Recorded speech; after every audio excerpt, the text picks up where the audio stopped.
Na Muthoni Brenda kwa taarifa hiyo. Mtazamaji, hivi sasa nataka nikutoe hapa studioni nikupeleke mashinani katika wadi ya Nyansiongo katika kaunti ya Nyamira. Mwandishi wetu Komba Alfayo yuko tayari. Komba Alfayo, asubuhi matukio mbalimbali yalijitokeza, matukio ya vurugu katika wadi hiyo ya kaunti ya Nyamira, na hivi sasa shughuli ya kuhesabu kura imeanza. Labda hali iko vipi kwa faida ya mtazamaji wetu, na labda kama umezungumza na maafisa wa IEBC ambao wanasimamia shughuli ya kuhesabiwa kwa kura, wanasemaje? Matokeo yanaweza tangazwa saa ngapi? Kombo?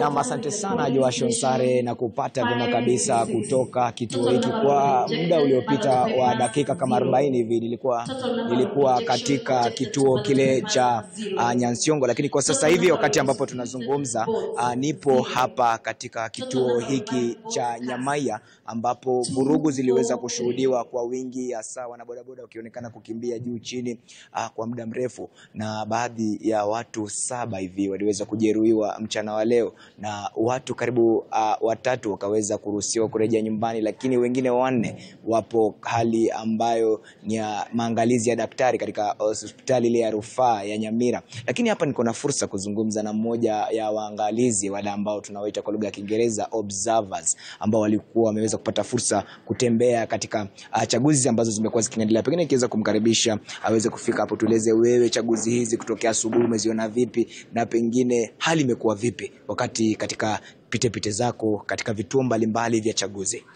Kwa majina naitwa Daktari Babazuri Omwanza Emma Mwanza, kiongozi wa wanafunzi wote nchini Kenya. Leo tuliamua kwamba tukuje kijijini Nyamaiya Ward tuweze kushuhudia ambacho kinaendelea katika kura hizi. Kwa kweli, if I can say kwa lugha ya Kimombo, I have really seen bad things. The things that I have seen today, I've never even seen them in Nairobi. We really need to up our game. As youths, we need to learn not to be used. Because honestly, I have seen kuna watu ambao wamekatwa. Kuna watu ambao wamekatwa leo, kuna watu ambao wameumizwa, kuna wengine wako katika hali mahututi kwa leo kwa sababu tu ya vita. Sisi ni vijana, tunafaa kuishi pamoja. Hatufai kuwa tunapigana. As an observer today, I came so that I can be able to witness what happens on ground. This is my hometown, back in the village. Toka Nairobi jana nimekuja kuangalia. But what I can say is that let us work together as young people. Let's not be used, because watu wameumia. After these elections zitaisha na tutabaki sisi kama vijana. But yote tisa, nashukuru, congratulations kwa ambaye atashinda, mwenye hatashindwa. Let's accept the results and accept that, katika kila shindano kuna mshindi na kuna mshindwa. So tafadhali tusipigane, tudumishe amani. And again, for this election, it should be a learning lesson as we go to 2027. Let us embrace peace. Let us campaign, let us work together as brothers and sisters. Yote tisa, tunashukuru kwamba kuna ambaye alipoteza maisha yake. Na kwa Gen Z, tafadhali, I've gone to almost 17 polling station today. I can count how many Gen Zs I saw them. Hawafiki hata 20. It's only our mothers, our parents who are coming out to vote. But we are there online. We are there shouting, must go and all that. Kindly, Gen Zs, tuchukue kura to 2027, we make our decision. Ukizungumzia hili swala la Gen Z kujitokeza, nilisikia wengi wakisema kwamba mwaka 2027 wasitarajie kwamba vijana utajitokeza, kwa sababu pia katika usajili ambao ulikuwa unafanywa vijana hawakujitokeza, na leo imejidhihirisha wazi kwamba vijana wengi, ukiangalia kwa kati ya watu 10 ambao walikuwa wanaenda kupiga kura, Gen Z ungepata ni 1 au 2. Je, unahisi kwamba ni kipi ambacho kiliweza kuchangia vijana hawakujitokeza kwa wingi? Lakini wakati vurugu zilianza kuonekana, tuliona vijana wakijitokeza ili kuweza kupigana na wale ambao walikuwa. Je, ni kutoelewa nafasi yao katika kidemokrasia au vipi? I think utaniruhusu pia niweze kuchanganya Kimombo.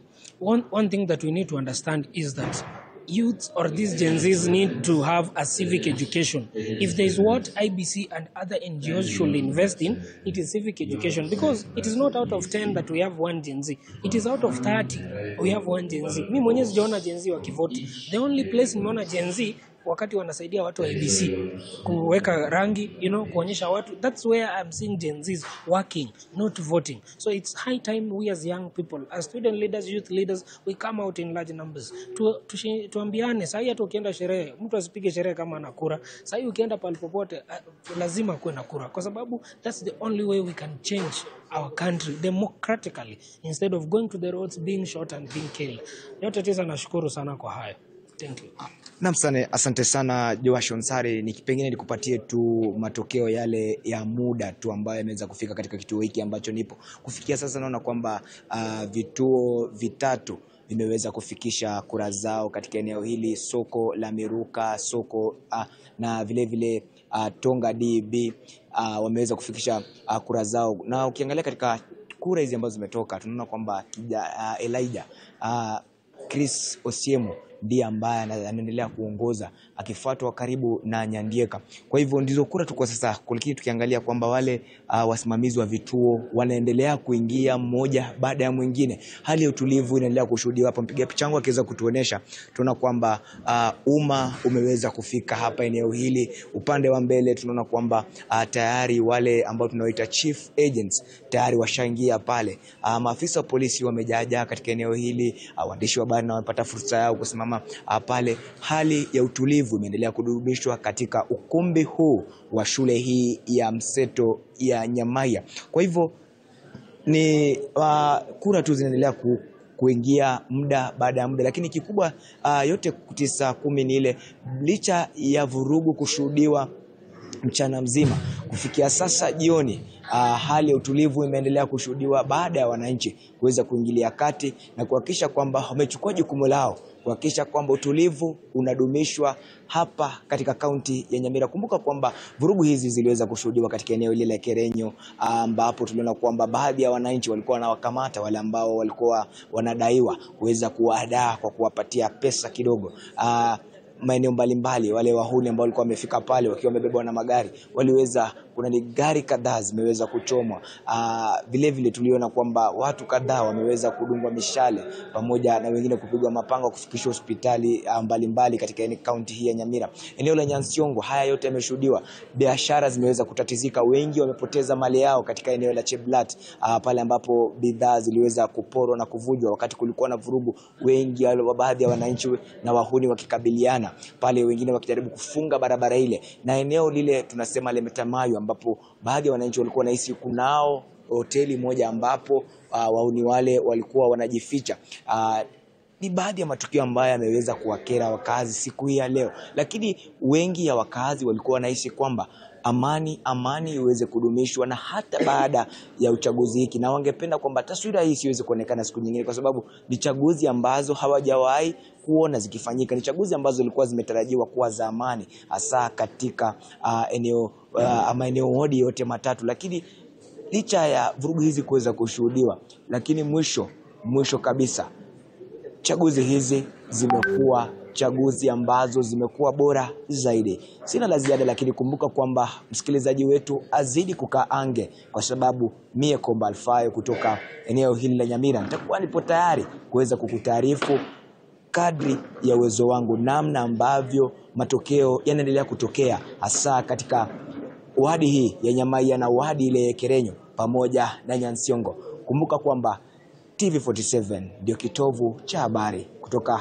wadi hii ya Nyamaiya, ukumbi huu wa shule ya mseto ya Nyamaiya. Narejesha usukani kwako studio, ni Joash Onsare.